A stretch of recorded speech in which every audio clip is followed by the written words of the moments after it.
நம்மளோட marriage date fix ஆயிடுச்சு. குடுக்கவா? சந்தோஷம் மாமா. அவன் நினைச்ச மாதிரியே செட்டில் ஆக போறான். சூப்பர்க்கா. இப்ப உனக்கு தான் கால் பண்ணலாம்னு இருந்தேன். அங்க நடந்து போறது தம்பியோட சம்சாரம் தானே? ஏன் அதான் யூட்டர் எடுத்து போஸ் வந்து அவங்க அம்மாவோடையும் அவங்க அக்காவோடையும் உட்காந்து ஃபோன் பேசிட்டு இருக்காரு காவ்யா கிட்ட.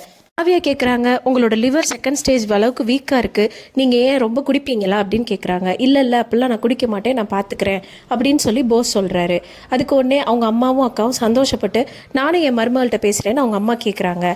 அதுக்கு உடனே போஸ் அவங்க காவ்யா கிட்ட சொன்னதுக்கு காவ்யா சொல்கிறாங்க, எதுக்கு நம்ம பேசுகிறப்போ ப்ரைவசியாக பேசாமல் எல்லாரையும் பக்கத்தில் வச்சுட்டு பேசுகிறீங்க அப்படின்னு கேட்குறாங்க.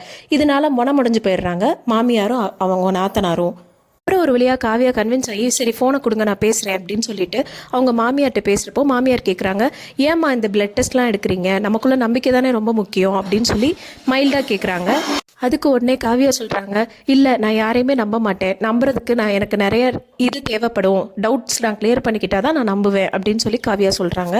இந்த மாதிரி காவியா கட் அண்ட் ரைட் பேசுகிறத அவங்க கேட்டு அந்த மாமியாரும் நாத்தனாரும் கொஞ்சம் கடுப்பாக யோசிக்கிறாங்க, ஏன் அந்த பொண்ணு இப்படி பேசுது அப்படின்ட்டு. அப்புறம் அவங்களே கன்வின்ஸ் ஆகிக்கிறாங்க, எம்எல்ஏ பொண்ணுன்னா சும்மாவா அப்படின்னு. இதுக்கப்புறம் வீட்டில் உள்ள பெரியவர் அவர் கூப்பிட்டு வெள்ளிக்கிழமை அன்னைக்கு நமக்கு மேரேஜ் வச்சுருக்கோம் அப்படின்னு சொல்லி சொல்கிறாரு. இந்த மாதிரி போஸுக்கும் காவியாவுக்கும் மேரேஜ் ஃபிக்ஸ் பண்ணியிருக்காங்க, நம்ம வீட்லேயே நடத்திடலாம் அப்படின்னு சொல்லி அவர் வீட்டில் உள்ள பெரிய கொழுந்தனார் சொல்கிறாரு. இதை கேட்டு எல்லாருமே சந்தோஷப்படுறாங்க. இதோட சும்மா இருக்காமல் போஸோட அக்கா போய் மலர்கிட்ட போய் வம்பிழுக்கிறாங்க, என் தம்பிக்கு வந்து எம்எல்ஏவோட பொண்ணே வந்து பேசி முடிச்சாச்சு, வெள்ளிக்கிழமை கல்யாணம், என் தம்பியை தூக்கி போட்டல்ல, இப்போ பாரு என் தம்பிக்கு நல்ல அலையன்ஸ் அமைய போகுது, நல்ல வாழ்க்கை அமைய போகுதுன்னு சொல்லிட்டு வேணும்னே வம்பிழுக்கிறாங்க.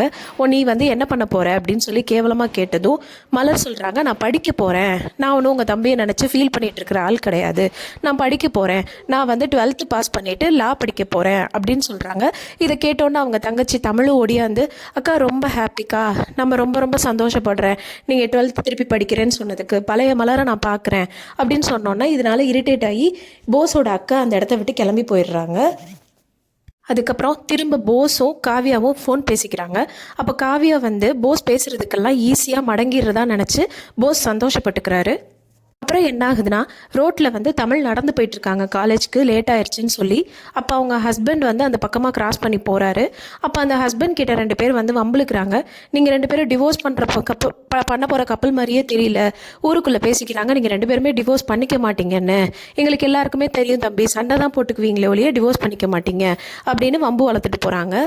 அப்புறம் தமிழில் போய் பக்கத்தில் போய் இவர் ரீச் பண்ணி எங்கே நடந்து போயிட்டுருக்கு அப்படின்னு சொல்லி கேட்குறப்போ, காலேஜுக்கு போயிட்டுருக்கேன், லேட் ஆயிடுச்சு, பஸ்ஸை விட போகிற ஸ்டேஜுக்கு போயிட்டேன், அதனால் என்னால் காலேஜை வந்து ரீச் பண்ண முடியாதுன்னு சீக்கிரம் நடந்து போயிட்டுருக்கேன் அப்படின்னு சொன்னோன்னே தமிழை ரொம்ப கம்பல் பண்ணி, வாங்க வண்டியில் ஏறுங்க, நானே கொண்டு போய் உங்கள் காலேஜில் ட்ராப் பண்ணுறேன் அப்படின்னு சொல்லி ஏற்றிக்கிறாரு. அதுக்கப்புறம் ரொமான்டிக் சாங்ஸ் கேட்டுக்கிட்டே 2 பேரும் போகிறாங்க.